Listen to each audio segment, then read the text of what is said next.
Je vous salue tous dans le nom précieux de Jésus-Christ, que la grâce et la paix soient avec vous tous, et que son amour, l'amour du Tout-Puissant remplisse votre être tout entier. L'amour est la nature propre du Créateur. Si donc tu aimes de l'amour de Dieu, et non de l'amour des hommes, alors, la lumière est en toi. Selon que Jean l'apôtre dit, celui qui dit qu'il est dans la lumière, et qui est son frère, est encore dans les ténèbres. Celui qui aime son frère demeure dans la lumière, et aucune occasion de chute n'est en lui. Mais celui qui est son frère est dans les ténèbres, il marche dans les ténèbres, et il ne sait où il va parce que les ténèbres ont aveuglé ses yeux. Mais l'amour qui vient du monde, l'amour des hommes consiste à aider ceux qui vous aident, et à aimer ceux qui vous aiment, afin de voir ses intérêts personnels grandir, afin de voir grandir ses propres avantages. Et pour arriver à ce niveau, l'on commence à se créer les amis, des clans, par des alliances humaines, juste dans le but de voir ses intérêts personnels grandir. Et tout cela, c'est en faisant ce qui est mauvais aux yeux de Dieu, et c'est cela aimer le monde. Aussi le Seigneur Jésus-Christ a dit qu'il n'en soit pas ainsi parmi vous, vous mes disciples. Et il ajoute, à vous qui m'écoutez, aimez vos ennemis, faites du bien, et prêtez sans rien espérer, et votre récompense sera grande, et vous serez fils du Très-Haut, car il est bon pour les méchants et les ingrats. Oui monsieur, telle est la nature du Seigneur qui nous a créés, que son nom soit sanctifié. Si donc quelqu'un parmi vous veut l'honorer, qu'il apprenne que le Très-Haut est amour. Et s'il manque de sagesse, de la manière dont il faut exprimer cet amour, qu'il demande la sagesse à Dieu, l'Éternel, qui la lui donnera. Mais, malheur à vous, lorsque tous les hommes diront du bien de vous, car c'est ainsi qu'agissait leur Père à l'égard des faux prophètes. Mais à vous qui m'écoutez, dit le Seigneur, aimez vos ennemis, faites du bien à ceux qui vous haïssent, bénissez ceux qui vous maudissent, priez pour ceux qui vous maltraitent. Oui monsieur, tous ne peuvent nous aimer, et même aujourd'hui, la majorité va nous haïr, et le reste ne s'alliera à nous que par hypocrisie, afin que ce qui a été écrit par les prophètes soit accompli, et aussi, afin que ce que le Seigneur a dit qu'il arrivera sur notre compte, arrive dans les moindres détails. Aussi je vous dis, à vous enfants de Dieu, si ceci vous parvient, n'essayez pas de sauver votre vie en mettant votre confiance sur les hommes du siècle présent, vous risqueriez en souffrir énormément. Mettez votre confiance en l'Éternel, que son nom soit béni. Le Seigneur est sur un trône très élevé, et c'est lui qui règne en maître dans l'univers tout entier, et comme l'apôtre Paul l'a dit, il nous a fait asseoir avec lui dans les lieux célestes, quiconque croit en lui, et a été baptisé de son Esprit Saint. Maintenant, c'est de cela que nous venons parler aujourd'hui, et nous l'intitulons, l'Éternel Dieu limite les temps, que son nom soit béni. Afin de rendre son action possible et parfait à notre égard, nous devons aimer. L'amour dont je parle le met en action dans notre vie, et nous sommes conduits à poser des actions qui l'honorent, et même si l'on ne comprend pas la grandeur de l'impact des œuvres qu'il accomplit au travers de nous, le Seigneur, que son nom soit sanctifié, dit, si tu m'aimes, alors garde mes commandements. Maintenant, si la lumière met en fuite les ténèbres, n'est-elle pas amour parce qu'elle a mis les ténèbres en fuite? Si, et c'est cela l'amour selon Dieu. Et si un homme, souffrant d'une maladie grave, prend un antidote, afin que celui-ci détruise le microbe en lui, dira-t-on que l'antidote est mauvais du fait que par lui l'Éternel a expulsé la maladie du corps? Non monsieur, le microbe peut être en colère, mais c'est bien fait pour lui. De même aussi Satan, au travers des hommes de cette génération, peut être en colère contre vous, mais c'est bien fait pour lui. Le Seigneur n'a-t-il pas dit, le Fils de l'homme est venu afin de détruire les œuvres du diable? Et il ajoute, soyez mes imitateurs, nous sommes donc là afin de manifester sur terre la gloire de Dieu. Les ténèbres sont un symbole du péché, et quiconque y pratique le péché, est un instrument du diable. Oui monsieur, il y en a qui aiment seulement faire ce qui est mauvais aux yeux de Dieu, aussi, donne-lui toute une éternité de vie sur terre, il ne croira jamais. Et même, si tu insistes, tu deviendras pour lui un moyen par lequel il exercera ses talents d'homme cruel et méchant. Aussi le sage Salomon a dit, ne reprends pas l'insensé de peur qu'il ne te haïsse, et instruis le sage, et il deviendra plus sage. Et le Seigneur Jésus-Christ appuie cela par ce verset, ne jetez pas vos perles aux chiens, et ne les donnez pas aux pourceaux. C'est qui le chien? C'est qui le porcelet? C'est celui-là qui n'envisage pas d'émissionner des rangs du diable, il ne conçoit pas et ne consent pas que l'on abandonne le péché, le mal. C'est d'eux que parle le Seigneur Jésus quand il dit, « Malheur à vous scribes et pharisiens, parce que vous n'entrez pas dans le royaume des cieux, mais quand vient quelqu'un pour y entrer, vous l'en empêchez. » Et il ajoute, « Vous courez les mers pour faire des disciples, et quand ils le sont devenus, vous en faites des fils de la géhenne 2 fois pire que vous. » Voyez-vous, c'est une race de méchants qui ont choisi le sentier de Caïn. Ils n'ont qu'une chose en tête, faire du mal à ceux qui veulent vivre une vie pieuse. Et c'est à cause de cette catégorie de personnes que le Seigneur Jésus-Christ a dit, tandis qu'il annonce les événements qui doivent arriver à la fin des temps que, si le Seigneur Dieu, que son nom soit béni, n'avait abrégé ces temps, la personne ne serait sauvée, mais à cause des élus, ces temps seront abrégés. Maintenant, et ce que c'est à la fin des temps que ces temps seront abrégés? Oui monsieur, mais c'est quoi la fin des temps? La fin des temps, c'est la fin des temps. Mais, c'est un processus, c'est une procédure qu'elle doit suivre, et dont le point final sera un signe. Selon qu'il est écrit, mais qu'au jour de la voix du 7e ange, quand il sonnerait de la trompette, le mystère de Dieu s'accomplirait, comme il l'a annoncé à ses serviteurs les prophètes. Apocalypse 10. Cet ange, c'est un messager du Seigneur qui apporte une lumière spéciale en son temps, car par lui, le mystère de Dieu s'accomplit. La fin des temps, c'est un ensemble de choses, ou un ensemble d'événements qui doivent arriver et dont le point culminant sera la destruction du siècle présent par le feu. La fin des temps, c'est un ensemble d'événements qui doivent arriver dans le but de manifester ce que chaque homme est vraiment. Écoutez, cela n'a rien à voir avec l'éveil de la puissance qui fait écho dans notre génération, bien que cela soit l'élément catalyseur de toute la procédure, cela n'est que l'une des phases parmi les choses qui doivent arriver. Mais il y a plusieurs phases. Aussi, le Seigneur Jésus l'exprime par une parabole, en disant, au temps de la moisson, qu'est la fin du monde, le Seigneur enverra ses anges amassés livrés en gerbe. Il parle des hommes qui seront mis ensemble, mais dans différents blocs, et ayant une même destination, la perdition, selon qu'il est écrit, la bête que tu as vue monte de l'abîme, et elle va à la perdition. Ils disent, nous sommes morts et nous sommes revenus à la vie, mais tous ne sont pas morts par les mêmes circonstances, et c'est pour cela que la Bible parle des hommes qui seront mis ensemble, au travers de cette affaire de l'ouverture des. Du troisième œil, pareil à de livrées qu'on lit en gerbe, et qui est réservé pour le feu, l'on parle là de plusieurs gerbes, et moi, je l'appelle, des clans, mais tous, ont un même dessein, et ce dessein, il s'agit de faire davantage le mal tout en renversant les principes de Jésus-Christ, pour établir ceux des hommes, il s'agit de pousser davantage les hommes à manger l'arbre de la connaissance du bien et du mal, et qu'ainsi, que tout se révolte contre le règne de Dieu sur les hommes. Ce sont des rebelles, des fils de malédiction, qui ont été trompés par Satan le diable. Voyez-vous, cependant, l'apôtre Jean, qui nous rapporte ces écrits de l'Apocalypse, nous montre comment s'est ouverte cette porte qui nous conduit à ces événements qui parlent des temps de la fin, selon qu'il est écrit. Mes enfants, la dernière heure a commencé. Vous avez appris qu'un antichrist doit venir. Or, dès à présent, beaucoup d'antichrists sont là. Voilà pourquoi nous savons que nous sommes entrés dans la dernière heure. Le premier épître de Jean au chapitre 2 le verset 18. Mais que dit le Seigneur à propos? C'est que, c'est vraiment un combat entre la lumière et les ténèbres, entre la foi et l'incrédulité. Pourquoi? C'est parce que livré, une fois revenu de sa prétendue mort, à une autre vision de la vie, et met complètement de côté la vision divine. Aussi l'apôtre Paul dit, en ce temps-là, les hommes n'auront qu'une apparence de piété, voyez-vous. Dans le domaine religieux, ça ne sera qu'une apparence, un folklore, un bon faux billet. Pourquoi? C'est parce qu'ils ont tous un même dessein, le même que celui qu'employait alors Satan contre Ève, femme d'Adam. Selon que dit Satan à Ève pour la séduire, non, vous ne mourrez point, mais Dieu sait que, le jour où vous en mangerez, vos yeux s'ouvriront, et vous serez comme des dieux connaissant le bien et le mal. Et ça, c'est juste une phase de l'accomplissement des choses qui doivent arriver en cette fin des temps.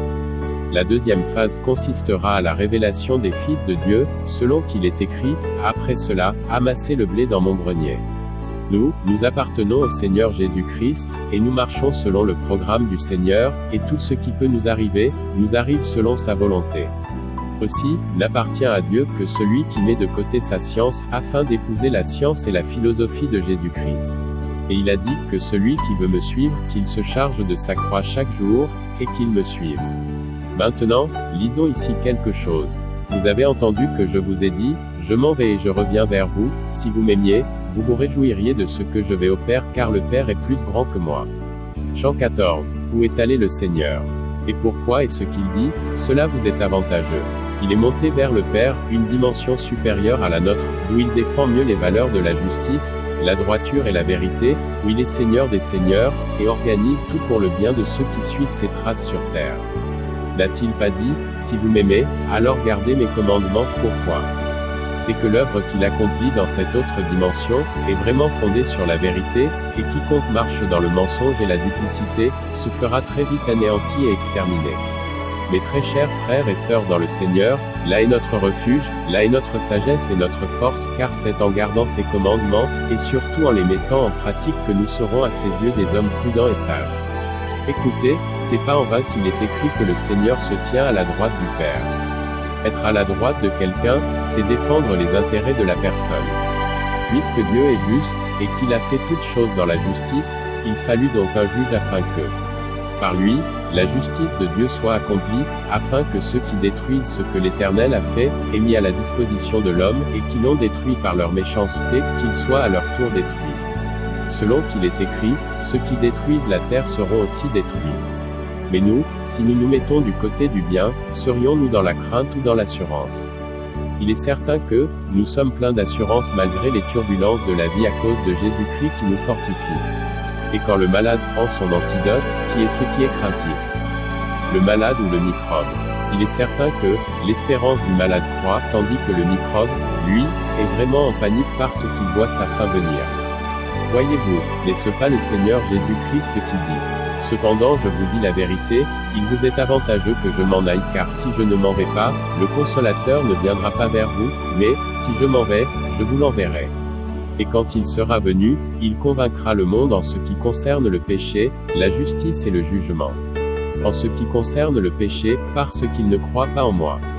La justice, parce que je vais au Père, et que vous ne me verrez plus. Le jugement, parce que le prince de ce monde est jugé.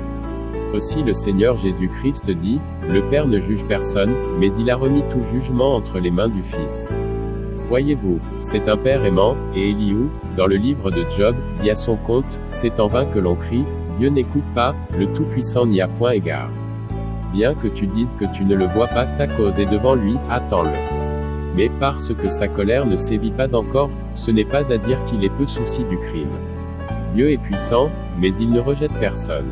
Comprenez-vous, l'œuvre donc qu'il est allé accomplir, c'est une bonne œuvre en faveur des saints, en faveur des justes. En réalité, seul celui qui pratique la justice est juste aux yeux de Dieu. Et cette œuvre qu'il est allé accomplir est telle que, nul ne puisse se dissimuler, et de sorte que, si tu es juste, cela va se dévoiler de manière claire, peu importe le temps que cela mettra. Et si tu es hypocrite, cela se fera savoir aussi. 1 Timothée 5 le verset 24. Maintenant, voyons ce qu'il est allé faire au ciel tandis qu'il disait, il vous est avantageux que je m'en aille. Apocalypse le chapitre 5. Alors je vis dans la main droite de celui qui siégeait sur le trône un livre écrit à l'intérieur et à l'extérieur. Il était scellé de 7 sceaux. Je vis aussi un ange puissant qui proclamait d'une voix forte, qui est digne d'ouvrir le livre et d'en rompre les sceaux. Mais personne, ni au ciel, ni sur la terre, ni sous la terre, n'était capable d'ouvrir le livre ni de le lire. Je me mis à pleurer abondamment parce qu'on ne trouvait personne qui fût digne d'ouvrir le livre et de le lire.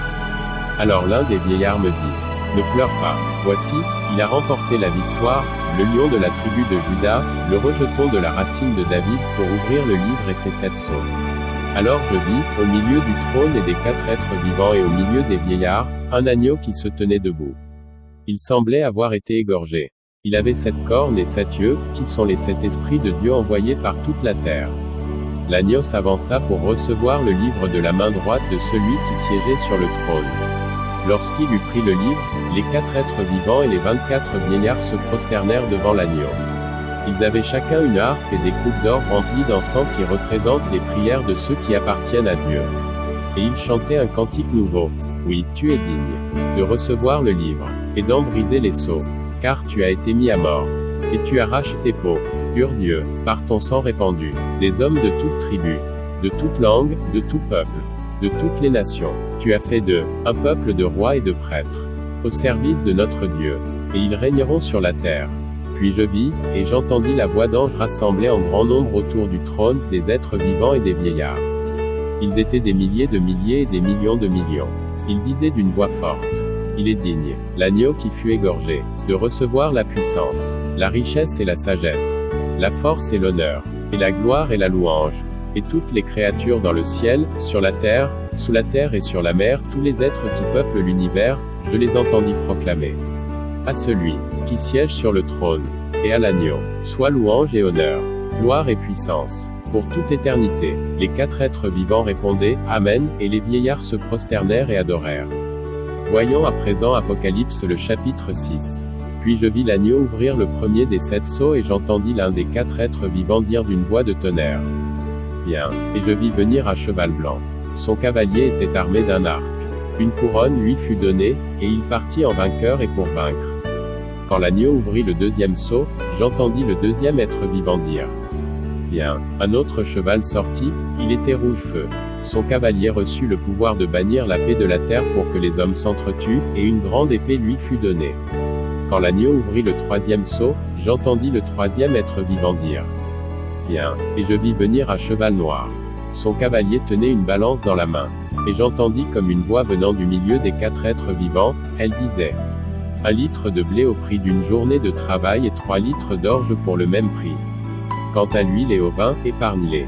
Quand l'agneau ouvrit le 4e sceau, j'entendis la voix du 4e être vivant dire. Viens, et je vis venir à cheval blême. Son cavalier s'appelle, la mort, et il était suivi du séjour des morts.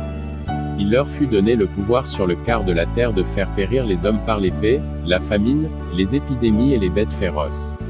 Vous devez savoir que, ce que l'apôtre Jean voit en vision, ce sont des symboles, images des choses véritables qui devront s'accomplir sur terre comme je vous l'ai fait connaître dans ma dernière vidéo, c'est par des signes énigmatiques que le Seigneur Jésus-Christ lui fait connaître, par le biais de son ange, les choses qui concernent les temps de la fin. Aussi au verset 8 du 5e chapitre du livre de l'Apocalypse, il y est écrit. Lorsqu'il eut pris le livre, les 4 êtres vivants et les 24 vieillards se prosternèrent devant l'agneau. Ils avaient chacun une harpe et des coupes d'or remplies d'encens qui représentent les prières de ceux qui appartiennent à Dieu. Voyez-vous, ils symbolisent la prière des saints par des coupes d'or remplies d'encens, ailleurs, l'on parle de parfum. De même aussi, il emploie l'expression « bête » pour désigner les habitants de la terre, ceux qui sont entrés dans les rangs de Satan par cette chose qu'ils appellent même « l'ouverture du 3e œil ». Voyez-vous, mais le Seigneur Jésus-Christ dit à ses disciples, à tous ceux-là qui croient en lui, il vous est avantageux que je m'en aille, afin que le défenseur vienne à vous. Et il dit plus haut, si ces temps n'avaient été limités, personne ne serait sauvé, mais à cause des élus, vous qui croyez en lui, ces temps seront abrégés. Comment cela se fait-il donc que le temps soit abrégé à cause des élus? C'est parce qu'il y a une telle accusation, et un tel combat que, si rien n'est fait, personne ne serait sauvé. Pourquoi? C'est parce que l'œuvre à la droite de celui qui est sur le trône, le Créateur de toutes choses, est si saint que, il faut quelqu'un de sans défaut, quelqu'un de pur pour pouvoir la prendre à son compte, afin d'accomplir toutes choses en faveur de la justice et la vie. D'accord. Aussi l'apôtre Jean a dû pleurer amèrement un moment, de ce que personne, dans le ciel, sur la terre, et sous la terre, ne fut trouvé digne de prendre le livre dans la main droite de celui qui était assis sur le trône, ni de le regarder. Tout espoir de salut, à ce moment, selon Jean, pour la race humaine, et surtout pour ceux qui ont choisi le sentier de la justice, était perdu.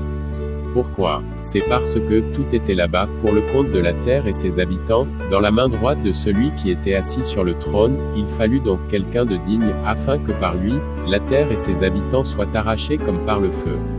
Aussi il a pleuré de ce que personne n'était digne de prendre ce livre, tous étaient imparfaits, soit indignes de s'établir comme roi et sauveur de la terre. Mais l'un des vieillards qui était là lui dit, ne pleure pas car le lion de la tribu de Juda, le rejeton de David, Jésus-Christ le Seigneur, a vaincu, afin de prendre le livre et de rompre les sceaux. Maintenant, ce livre a une plus grande signification que ce que nous allons parler aujourd'hui, mais nous parlerons de la partie qui concerne l'œuvre de l'imitation des temps dont a parlé le Seigneur, et surtout, l'avantage qu'est le nôtre dans cette œuvre qu'il est allé accomplir. De même que l'Éternel laissa alors l'occasion à Satan de s'exprimer, de même aussi, tout homme est soumis à la même épreuve, et qu'ainsi, que tout reconnaisse que l'Éternel Dieu est Seigneur. Satan s'est révolté dans le ciel et a réussi à entraîner avec lui le tiers des anges. Ce sont les démons qui influencent négativement les habitants de la terre. Mais le Seigneur Jésus-Christ est venu, lui qui déjà l'avait anéanti dans cette autre dimension, selon qu'il est écrit, Il eut guerre dans le ciel, Michel et ses anges combattirent contre le dragon et ses anges combattirent, mais ils ne furent pas les plus forts, et leurs places ne furent plus trouvées dans le ciel, il fut précipité, le grand dragon, le serpent ancien, encore appelé le diable et Satan, lui et ses anges furent précipités sur la terre, ils furent déchus, ils sont tombés du lieu élevé, et dorénavant, occupent un niveau plus inférieur que le lieu que l'Éternel leur avait destiné. Ils se sont rendus indignes d'une telle place parce qu'ils n'ont pas rendu à l'Éternel l'honneur qui lui est dû, ils sont enchaînés par les ténèbres, ils ne peuvent faire le moindre bien. Et puisque l'Éternel Dieu est saint, il fallut donc que le mal soit totalement éradiqué. Car il est écrit, moi l'Éternel, je ne partage ma gloire avec personne. Le serpent ancien, encore appelé le diable, est descendu sur terre avec les mêmes ambitions, du genre, je vais me créer un royaume, mon trône sera élevé, et l'on me vénérera comme l'on vénère Dieu, de cette manière, j'élèverai mon trône au-dessus des étoiles de Dieu. Voyez-vous, il est descendu sur terre animé d'une grande colère, avec la même ambition, mais camouflé dans un voile qui servirait à séduire les habitants de la terre. Aussi les Écritures l'appellent, le vainqueur des nations, celui qui séduit toute la terre. Et son œuvre est telle qu'il se place en une sorte de défenseur, et d'avocat de l'homme tout en lui faisant croire que Dieu, celui qui t'a créé, est mauvais parce qu'il limite ta liberté, donc, il faut arracher ta liberté. Selon qu'il est écrit, le serpent dit à la femme, non, vous ne mourrez point, mais Dieu sait que, le jour où vous en mangerez, vos yeux s'ouvriront, et vous serez comme des dieux connaissant le bien et le mal. Genèse le chapitre 3. Voyez-vous, à quoi comparerais-je cette œuvre diabolique, cette entreprise satanique? Regardez comment fonctionnent les entreprises qui font dans le marketing. Les directeurs, ou les fondateurs de l'entreprise disent à leur nouvelle recrue, tu seras payé en fonction de tes ventes, et ton salaire de base augmentera si tu ramènes de nouveaux membres, et si tu ne ramènes aucun membre, tes avantages seront réduits. Tes échelons et ton argent grandiront dans l'entreprise en fonction du réseau que tu te seras créé. Ainsi, le fondateur de l'entreprise tient ses ouvriers comme par un filet, qu'il veille là-dessus ou pas, son entreprise grandira et envahira toute la terre si possible. Car, il exerce sur les membres de son entreprise une sorte de chantage, de sorte que ceux-ci sont comme obligés de le faire pour espérer voir leur situation changer. Selon qu'il est écrit, c'est avec le Dieu étranger qu'il agira contre les lieux fortifiés, et il comblera d'honneur ceux qui le reconnaîtront, il les fera dominer sur plusieurs, il leur distribuera des terres pour récompense. Daniel 11 le verset 39. Le reconnaître, c'est accepter de marcher selon sa science, et il s'agit de renverser la croix du Christ, les saintes valeurs divines. Et lui, a réussi dans ses entreprises en trompant l'être humain, en le conduisant à manger l'arbre de la connaissance du bien et du mal. Et c'est aussi la raison pour laquelle les hommes qui sont dans ces rangs, ont la science leur permettant de violer la conscience de leurs bébés, de vendre leurs frères, leurs sœurs, leurs parents, ainsi de suite, afin que ceux-ci aient le troisième œil ouvert. Ils sont motivés par la haine, la colère et la jalousie contre le Christ, et ses valeurs, ainsi que contre ceux qu'il a choisis, car ces démons convoitent la place qu'ils ont eux-mêmes abandonnée, et essayent par cette œuvre, recréer un royaume similaire, mais qui sera à leur goût. Où le libertinage et tout excès sont permis. Maintenant, écoutez, cette chose qui vient de Satan, est connue de Dieu, l'Éternel. Aussi, le Seigneur en venant sur terre dit, je suis venu afin de détruire les œuvres du diable. Et il ajoute, pensez-vous que je sois venu apporter la paix sur la terre? Non, vous dis-je, je suis venu apporter non pas la paix, mais l'épée. Pourquoi? C'est que tout homme a été vaincu par ce diable, parce que tous ont péché, soit tous étaient privés de la gloire de Dieu. Mais le Seigneur, qui déjà l'avait vaincu par l'archange Michael, connaissait qui est Satan, et quelles étaient ses réelles pensées. Il est donc venu afin de les exposer, en tant que fils de l'homme, en tant qu'agneau, afin que par son œuvre accomplie à la croix, qu'il ôte tous les péchés du monde. Afin aussi que toutes les créatures qui sont dans le ciel, sur la terre, et sous la terre voient qui est réellement Satan, et qu'ainsi, qu'ils soient réconciliés avec l'Éternel Dieu, celui qui les a créés, et qui est vraiment juste et saint. Et c'est pour cela que le Seigneur Jésus-Christ dit à ses disciples, ne craignez pas le monde, car j'ai vaincu le monde, ne craignez pas ceux qui tuent le corps et ne peuvent plus rien. Comment? C'est que, l'Esprit Saint, le même qui était en Jésus-Christ tandis qu'il exposait ce diable, devait nous être donné aussi. Afin que par lui, nous venions à bout des ruses de ce même diable, en ayant les capacités de lui résister. Maintenant, il s'en est allé auprès du Père, et nous a envoyé son Esprit Saint en qui, il y a tout le programme de rédemption, pour le salut de ceux qui croient en lui. N'est-il pas écrit, Christ est le premier-né d'entre plusieurs frères? Et encore, il est le modèle parfait que le Père recherche. Et l'apôtre Paul dit, « Soyez mes imitateurs comme je le suis moi-même pour Christ ». En d'autres termes, à cause de l'Esprit de Christ qui est en nous, nous devons pouvoir reconnaître Satan ou bien ses œuvres au travers de ceux qui lui ont prêté allégeance, afin de les condamner. Selon qu'il est écrit, ne prenez point part aux œuvres infructueuses des ténèbres, mais condamnez-les. Regardez un instant comment font les entreprises de fabrication de voitures. Ils ont un modèle dans leur esprit, mais ils envisagent le rendre parfait, afin que celle-ci réponde à un besoin du marché. Dès que le modèle parfait est accompli, après avoir fait tous les tests sur le prototype, à ce moment-là plusieurs à la chaîne prennent vie, selon le nombre que l'entreprise décidera de fabriquer. Voyez-vous, Christ c'est le prototype, c'est lui le modèle parfait du temple de Dieu, et nous avons été prédestinés par le Père à lui ressembler. Qu'est-ce que cela dit? Cela voudrait dire que Christ en nous, c'est aussi la victoire assurée sur le monde. Mais seulement, ne l'oubliez jamais, l'Éternel est saint, et il veut que nous aussi, nous soyons saints. Maintenant, vous rappelez-vous du livre à la main droite de celui qui était assis sur le trône, dans la vision que Jean l'apôtre a eue. Regardez bien ce livre, il est dit, personne ne pouvait le prendre et encore moins le regarder. Cela représente le caractère saint et vrai de notre Dieu. Car lui, il l'avait en main, et c'est l'agneau seul qui a pu le prendre. Par ce symbole, cette scène énigmatique, le caractère saint et vrai du Père et du Fils est présenté à Jean l'apôtre. Afin de faire comprendre à tout que, l'Éternel Dieu est saint, et ne peut rester à ses côtés que celui qui est saint et irrépréhensible. La chose la plus normale qui soit. Mais parmi les hommes tous sont très impurs, comment donc vont-ils faire pour atteindre Dieu? En plus de la faiblesse de leur chair, voilà Satan le diable qui se met en travers pour leur barrer la route. Oh mes amis, c'est donc là l'amour du Père manifesté en la personne de Jésus-Christ, afin que quiconque croit seulement en Jésus-Christ, au travers de l'Évangile, qu'il soit sauvé. Et lorsqu'un homme croit vraiment en Jésus-Christ, la porte spéciale qui est réservée au Seigneur s'ouvre, à ce moment-là, le Père et le Fils, le Saint-Esprit, entrent dans ta maison, et met les ténèbres dehors. Selon qu'il est écrit, je ne partage ma gloire avec personne, et nous sommes, nous qui avons cru en Jésus-Christ, nous sommes la gloire de Dieu sur terre, veillons donc à le glorifier tandis qu'il est temps. N'est-ce pas l'apôtre Jean qui dit dans son évangile?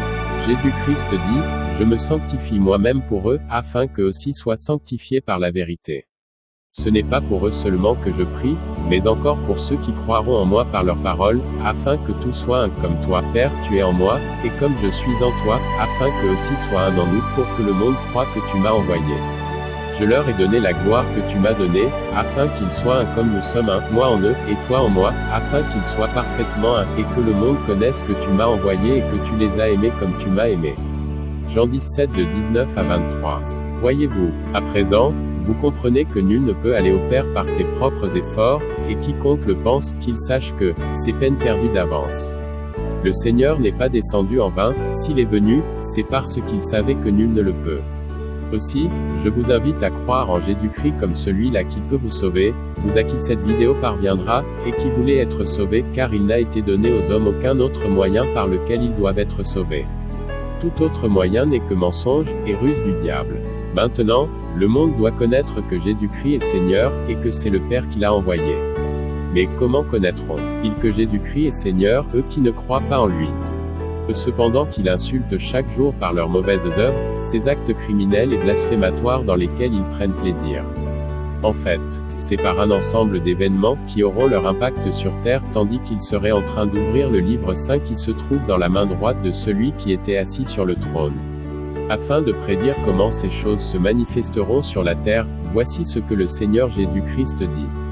Croyez-vous que ces Galiléens fussent de plus grands pécheurs que tous les autres Galiléens, parce qu'ils ont souffert de la sorte?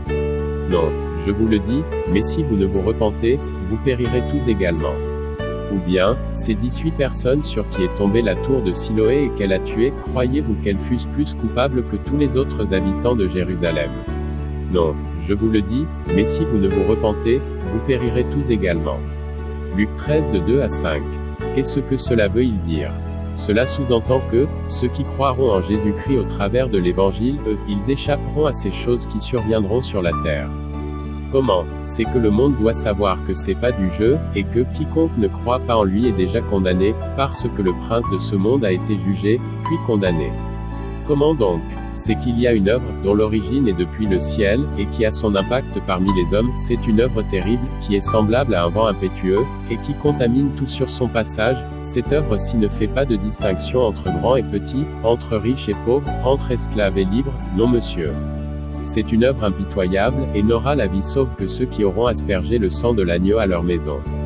Voilà pourquoi cela nous est avantageux qu'il soit là où il est présentement, car il est écrit, le ciel doit l'accueillir jusqu'au renouvellement de toutes choses. Oui monsieur, c'est lui qui est à la commande de tout. Il ne démontre rien aux démons, car ils savent depuis bien longtemps quelle est leur position. Ici, c'est l'homme qui est à la une. Aussi est-il dit, quand le consolateur, encore appelé le défenseur, sera venu, il viendra convaincre le monde, et non pas les démons.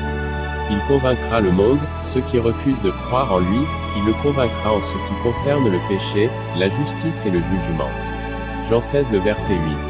Voyez-vous, maintenant, écoutez, là où les autres sont tombés, et ont péri, là ne tomberont pas ceux qu'il a choisis. Écoutez, c'est une affaire très sérieuse qui tient l'Éternel Dieu à cœur. Afin d'annoncer les événements qui sont les derniers, voici ce que le Seigneur Jésus-Christ dit comme prophétie. On verra se dresser une nation contre une nation, un royaume contre un autre. Il y aura de grands tremblements de terre et, en divers lieux, des famines et des épidémies séviront, des phénomènes terrifiants se produiront et, dans le ciel, des signes extraordinaires apparaîtront. Mais, auparavant, on se saisira de vous, on vous persécutera, on vous traduira devant les autorités religieuses juives et vous serez jetés en prison. À cause de moi, vous serez traînés devant des rois et des gouverneurs. Ces choses vous arriveront pour vous donner l'occasion d'apporter un témoignage. Ayez donc cette ferme conviction, vous n'aurez pas à vous préoccuper de votre défense. C'est moi, en effet, qui vous donnerai des paroles qu'aucun de vos adversaires ne pourra réfuter, et une sagesse à laquelle personne ne pourra résister. Vous serez livrés même par vos parents, vos frères, vos proches et vos amis, qui feront mettre à mort plusieurs d'entre vous. Tout le monde vous haïra à cause de moi. Mais pas d'un seul cheveu de votre tête ne se perdra. En tenant bon, vos os parviendraient au salut. Luc le chapitre 21 de 10 à 19. Voyez-vous, discernez quelque chose ici. Il dit, vous serez haïs par tout le monde, et même, certains parmi les saints seront livrés par leurs parents, leurs frères, leurs sœurs, etc.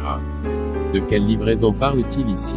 C'est que, avec cette œuvre diabolique des temps de la fin, les hommes ont tendance à livrer les autres au monde, afin que le monde les crible, et qu'enfin, le troisième œil soit ouvert, afin qu'ils soient conduits à manger l'arbre de la connaissance du bien et du mal. Voyez-vous, cette œuvre atteint tous les habitants de la terre, à la seule différence que, quand cette œuvre arrive sur ceux qui ont choisi de croire en Jésus-Christ, elle devient impuissante. Et c'est cela que le Seigneur annonce quand il dit, vous serez haïs de tout, mais un seul cheveu de votre tête ne se perdra. Il montre par là l'état sécuritaire de notre âme afin que le monde croie qu'il est Seigneur. Dans Matthieu le chapitre 24 le verset 10, il dit, plusieurs succomberont, et ils se trahiront, se haïront les uns les autres. Mais vous, il ne se perdra pas un cheveu de votre tête. Avez-vous compris? Mais écoutez ici attentivement, comme je vous l'ai déjà dit, notre Seigneur est saint, et c'est pour cela qu'il demande de persévérer dans la même vie de sanctification, car la fin ne viendra qu'au temps marqué. Vivez chaque jour dans une vie de sanctification, parce que le monde, lui, progressera toujours plus dans la souillure, et ce sera comme un piège à vos côtés. Car l'envie, c'est ici la foi et la persévérance des saints, et que celui qui est saint, se sanctifie davantage, et que celui qui est souillé, qu'il se souille davantage. Écoutez, le Seigneur dit, cela vous arrivera pour vous donner l'occasion de donner un témoignage. C'est cela en cette période, le signe qui servira de témoignage entre vous et vos contemporains. C'est cela, en cette période, l'occasion qui vous est donnée de confesser le nom de Jésus-Christ. Selon qu'il est écrit, celui qui me confessera devant les hommes, moi aussi, je le confesserai devant mon Père, et devant ses anges. Mais celui qui me reniera devant les hommes, moi aussi, je le renierai devant mon Père, et devant ses anges. Aimez-vous le Seigneur Jésus-Christ. Alors, vous payerez le prix, car l'Esprit Saint en vous est plus grand que l'esprit du mal qui est dans le monde. À présent, ces gens, parents, amis, frères, et faux pasteurs, faux évêques, faux prophètes, faux Christ, bagarrent pour ouvrir le troisième œil aux hommes, ils courent les mers, et vont de pays en pays, poussés par leur méchanceté, et l'esprit de trahison, afin d'enseigner des faussetés aux gens, et qu'enfin, que les hommes soient poussés à manger l'arbre de la connaissance du bien et du mal, et qu'enfin, qu'ils aient l'éveil de leur puissance, comme ils l'appellent. C'est de la rébellion, c'est l'esprit de Judas, car tous ceux qui le font trahissent la race humaine. Selon que dit le prophète Daniel. Des troupes se présenteront sur son ordre, elles profaneront le sanctuaire, la forteresse, elles feront cesser le sacrifice perpétuel, et dresseront l'abomination du dévastateur. Il séduira par des flatteries les traîtres de l'alliance, mais ceux du peuple qui connaîtront leur Dieu agiront avec fermeté, et les plus sages parmi eux donneront instruction à la multitude. Il en est qui succomberont pour un temps à l'épée et à la flamme, à la captivité, et au pillage. Dans le temps où ils succomberont, ils seront un peu secourus, et plusieurs se joindront à eux par hypocrisie. Daniel 11 de 31 à 34. Voyez-vous, ils l'ont fait avec empressement et zèle, sans savoir que là était le moyen par lequel l'Éternel Dieu limitait les temps. Car, de même que cette œuvre, l'ouverture du troisième œil, est une sorte de point final dans la vie de certaines personnes, de même aussi, elle sert à réveiller les vrais chrétiens endormis dans les plaisirs mondains, car c'est aussi de cette manière que le Père a choisi de les pousser à mettre un point final à leur vie religieuse. Selon qu'il est écrit, « Quand vous verrez Jérusalem investie par des armées, sachez alors que sa désolation est proche. Alors que ceux qui seront en Judée fuient dans les montagnes, que celui qui sera sur le toit ne descende pas pour prendre ce qui est dans sa maison, et que celui qui sera dans les champs, ne retourne pas en arrière pour prendre son manteau. Souvenez-vous de la femme de l'eau, celui qui cherchera à sauver sa vie la perdra, et celui qui la perdra à cause de moi, la retrouvera. Je vous le dis, en cette nuit-là, de deux personnes qui seront dans un lit, l'une sera prise et l'autre laissée. De deux femmes qui moudront ensemble, l'une sera prise et l'autre laissée. De deux hommes qui seront dans un champ, l'un sera pris et l'autre laissé. Car, plus vite ceci sera accompli, plus vite aussi la fin viendra. Car s'il y avait à Sodome au moins 10 justes, alors cette cité existerait encore aujourd'hui. C'est donc ici mon témoignage que la gloire revienne à Dieu, et que celui qui a des oreilles pour comprendre, alors qu'il comprenne. Amen. Et que celui qui a des oreilles pour comprendre, alors qu'il comprenne. Amen. Que celui qui a des oreilles pour comprendre, alors qu'il comprenne. Amen.